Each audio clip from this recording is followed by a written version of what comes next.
j'essaie de me rétablir.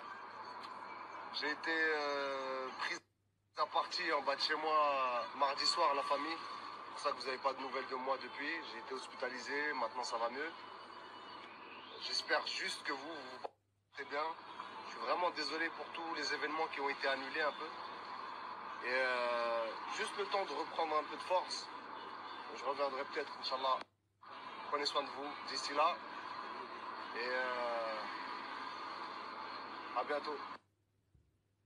Bonjour à toutes et à tous, dans cette nouvelle vidéo, j'espère que vous allez bien et aujourd'hui on se retrouve pour une vidéo très importante pour moi sur la chaîne. Aujourd'hui nous allons parler du drama entre Marwa Aloud et l'artiste et pour preuve nous avons ceux de Samy Derka. Avant de rentrer dans le contexte, la première question à se poser est qui est Marwa Aloud? Marwa Aloud est une rappeuse française d'origine marocaine, née le 12 décembre 1996 et elle est connue pour ses titres Mehdi, Temps perdu ou encore Fallait pas. D'origine marocaine, Marwa Aloud est née et a grandi à Strasbourg et vit aujourd'hui à Paris. En 2017, elle finit avec le label Purple Money qui est le label également de l'artiste et elle explose et elle est certifiée disque d'or avec Mehdi ou encore Temps perdu. Peu après ses grands succès, elle enchaîne avec DJ Sem un feat qui s'appelle Make Your Son et qui a juste explosé avec un total de plus de 140 millions de vues. Elle est fan de Jul et parle souvent de lui et d'ailleurs elle a réalisé un feat avec Monsieur Autotune il y a quelques temps. Vous verrez par la suite ce qu'il s'est passé et je vais pas vraiment intervenir dans la vidéo car je souhaitais juste partager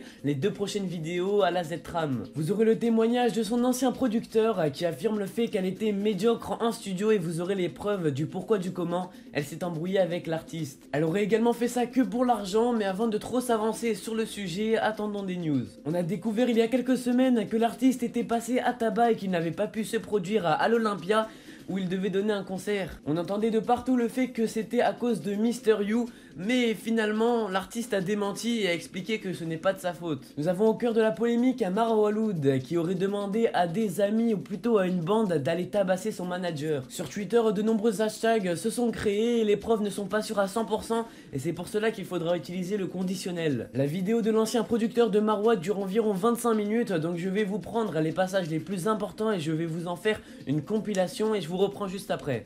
20h, donc je fais ma vidéo concernant la jeune chanteuse Marwa Aloud et Rachida, moi qui m'accompagne. J'ai aussi un truc à souligner, c'est que je suis pas là pour clasher, je suis juste là pour remettre les choses dans l'ordre et dire certaines vérités parce que ça fait plusieurs mois que je suis restée très silencieuse et que mon équipe est restée très silencieuse. Je voudrais juste dire que je suis pas là pour manquer de respect, il n'y aura aucun manque de respect, ni insulte, ni quoi que ce soit. On essaie de leur faire de la musique correcte, on essaie de leur faire des formats corrects avec des clips corrects, etc. Donc dans un premier temps, on a commencé avec ça. Et elle a fait pas mal de millions de vues avec ses covers, avec une chaîne qui débutait à 700 abonnés. Et ça, je vous parle il y a un an et demi. Donc depuis, on a fait Baker, on a fait Ryan, et voilà. Et puis, moi et mes associés, parce qu'on est quatre. Donc j'ai 3 associés. Moi et mes associés, on était occupés à voir de nouveaux talents et essayer de leur donner un coup de pouce, comme je vous le disais. Mais voilà. Donc ça c'est pour ma personne à moi. Marwa Aloud, la première fois que j'ai entendu son nom, c'était en rapport avec DJ Karim. DJ Karim, qui est un DJ de Strasbourg, qui venait de finir sa copine. Il a ramené une petite jeune avec qui il voulait faire un morceau. Apparemment cette petite jeune faisait des vidéos humoristiques. Et donc voilà, elle avait un petit buzz, donc il voulait faire un morceau. Croire que tous les nouveaux chanteurs, ils étaient dans leurs heures perdues, étaient des humoristes. Enfin bref, Karim la ramène, moi je suis en vacances, il la ramène chez mon associé. Et coup de théâtre, après quelques jours de studio, etc., il se clash. Je tiens juste à souligner que DJ Karim, c'est la chantilly, la crème des crèmes. C'est pas un mec avec qui tu vas avoir des problèmes, faut vraiment y aller. Donc elle n'était pas d'accord sur certains points, lui aussi, donc voilà, ils se sont séparés. Ça nous a même mis en froid avec DJ Karim. Un soir, moi je suis chez moi, mon associé m'appelle, il me dit voilà, il y a Marwa Aloud qui aimerait enregistrer, elle avait rendez-vous avec un tel. Et donc, après un certain temps, bon, elle a reçu son morceau, je sais pas ce qu'elle en a fait d'ailleurs. Après un certain temps, nous, quand on a commencé à développer, la chaîne commençait à prendre de l'ampleur. Elle avait à peu près, on était arrivé à peu près à 40 ou 50 000 abonnés. Je sais plus vous dire. Donc c'est une base fan qui appartient exclusivement à Sahel. Donc c'est grâce surtout à elle. Je parle musique, hein. Je parle pas des partages de Rachida et de mon équipe. Je parle au niveau musique. C'est sa base fan qui lui appartient à elle. Ensuite, un soir, moi je suis chez moi, mon associé m'appelle. Il me dit voilà, il y a Marwa Aloud qui aimerait enregistrer, elle avait rendez-vous avec un tel, mon associé, mais il se fait qu'il a pris 2 rendez-vous en même temps, donc il ne sait pas la recevoir.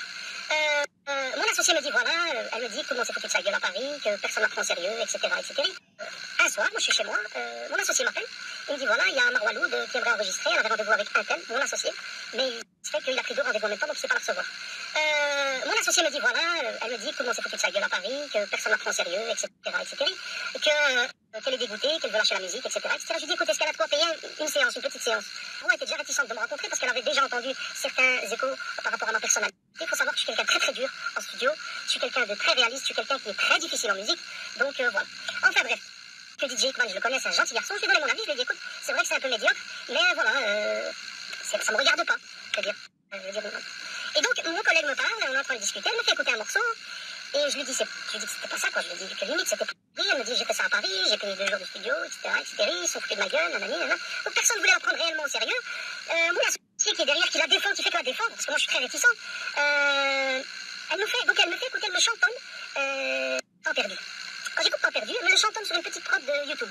Quand j'écoute Temps perdu, je dis ah, il a l'air chouette celui-là, bon, mais c'était encore mélangé, je tape les accords, je fais une structure, je pars, je les laisse travailler. Mon associé travaille avec elle, il fait avec elle les mélodies, elle avait déjà des paroles, donc voilà. En revenant, donc il m'appelle, il me dit on a fini. En revenant, je découvre qu'elle a chanté qu'1 minute 30. C'est tout ce qu'elle avait sur sa feuille, qu'1 minute 30. J'écoute le morceau, je dis c'est pas mal, c'est chouette. Par contre, on n'entend pas assez ta voix, tu articules mal, tes prises de voix sont médiocres, alors que chez nous, notre matériel est très lourd par rapport aux prises de voix. On a un micro U87, on a un avalon, on a une acoustique, enfin bref. Donc je lui dis, je lui fais ces reproches-là, je lui dis c'est médiocre, mais voilà, elle me dit non, je pourrais refaire les voix, etc. Donc mon associé m'explique, il me dit ça me prend 1 heure pour qu'elle chante 3 phrases. 3 phrases pour qu'elle arrive à chanter. Alors qu'elle était qu'avec sa sœur, mon associé, elle, il n'y a pas de fenêtre dans mon studio, donc il n'y a pas de quoi avoir honte. Donc qu'est-ce qu'elle fait? Qu'est-ce que je décide de faire? Moi, tout comme avec mon expérience, j'écoute, je dis il y a moyen d'en faire quelque chose. Elle passe. Quand elle passe, je mets le morceau de côté, elle me recontacte pour me dire j'ai envie d'en faire un autre. Donc moi j'étais occupée avec mes affaires. Je fais le morceau, et comme je vous l'ai montré sur les captures d'écran, je lui envoie le morceau après 1 mois et demi. Quand elle écoute le morceau, elle me dit j'ai oublié un détail très important. Avant qu'elle parte, je lui dis qu'est-ce que tu veux faire du morceau? Elle me dit je vais le sortir sur internet, etc. Je lui dis est-ce que ça te dit de le sortir sur notre chaîne? Elle me dit ouais, pourquoi pas, nanani, nanana.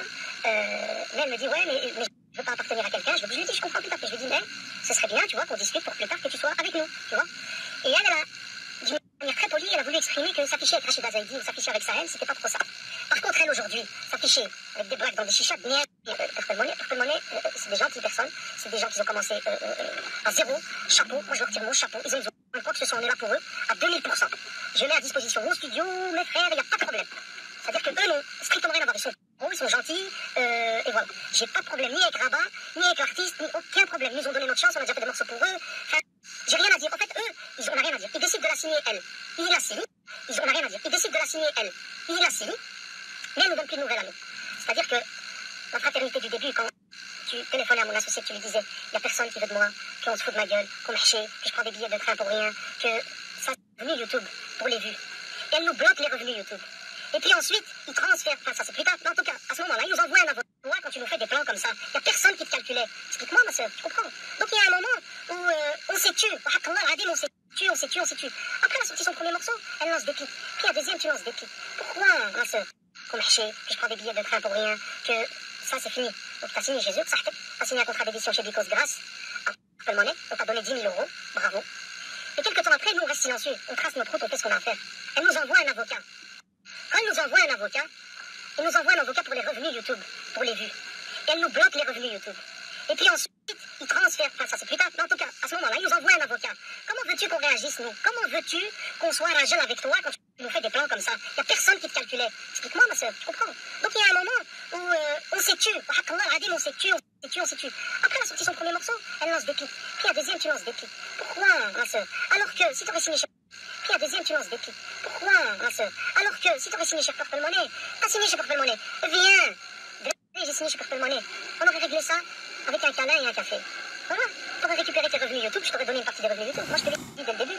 Les revenus YouTube, c'est pour la chaîne, pour pousser. Je ne vais pas acheter moi une maison avec des revenus YouTube. En tout cas, il n'y a pas grand-chose déjà. Et tu nous envoies un avocat. Mais dommage pour toi, on a le meilleur avocat de France qui représente Tefa. Ça, c'est dommage pour toi. Mon associé a poussé le morceau, il l'a fait rentrer sur Énergie ici en Belgique. On aurait pu rester bien. Pour finir, tu as tué mon dos. Tu m'as traité de fille de pute. Tu as traité ma mère de pute. Tu as traité mon associé qui faisait le manager fou. Alors qu'il t'a toujours défendu. Et à côté de moi, tu lui as dit, je vais venir, je vais leur régler leur compte. Toi, tu vas venir, ici, à Bruxelles, chez moi, à la maison, tu vas me régler mon compte ici. Reste tranquille, là, ma soeur. Ou moi, reste tranquille. Parce que le problème, c'est que tu nous fais créer des problèmes. Purple Money, on n'a rien avec eux. Il n'y a rien. Mais rien. Je suis très heureux. ça marche pour eux. Il n'y a rien. Maintenant, il reste quoi? Il reste quoi? Je vais te dire la vérité, ma soeur. Moi, ça fait 25 ans que je suis dans la musique. Ça n'est que de la musique. On n'est pas en train de parler de Hizj, on n'est pas en train de parler de la Mecque, on n'est pas en train de parler de l'homme Qiyama. Un jour ou l'autre, la musique, au revoir et merci, Radin Tobo. Tu viens, tu juges Sahel. Tu viens, tu juges ma femme, tu parles sur le dos des gens. Je vous donne maintenant l'épreuve de Samy Derka sur Marwa Loud concernant l'agression de l'artiste. Marwa, l'épreuve comme quoi tu as ramené des gens pour tabasser l'artiste, ça commence à être grandiose. Car ton ex-producteur Nordin chez Made in Music a fait une vidéo pour montrer qui tu étais derrière cette musique, donc tu n'essayes de ne pas refléter. C'est cette personne qui t'a produit ton tout premier clip qui a buzzé grâce à cette maison de disque, t'en perdu, donc tu n'as rien financé. Au final, tu t'es retourné contre eux. T'as demandé les sous, etc. T'as ramené des avocats et tout. Alors que c'était pas compris comme ça, tu devais signer chez eux pendant 3 ans.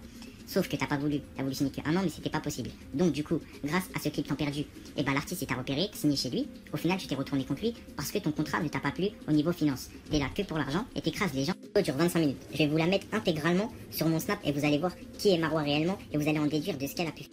À l'histoire de Marwa Loud, j'ai publié une vidéo hier soir à propos d'elle sur mon Snap que je vais vous laisser juste là et que vous pourrez voir si vous voulez pour savoir comment elle est. C'est son ex-producteur qui parlait Nordin. Mais à votre avis, si cette histoire elle est fausse, pourquoi Marwa Loud n'apparaît plus dans les snaps à l'artiste et pourquoi l'artiste n'apparaît plus dans les snaps à Marwa Loud?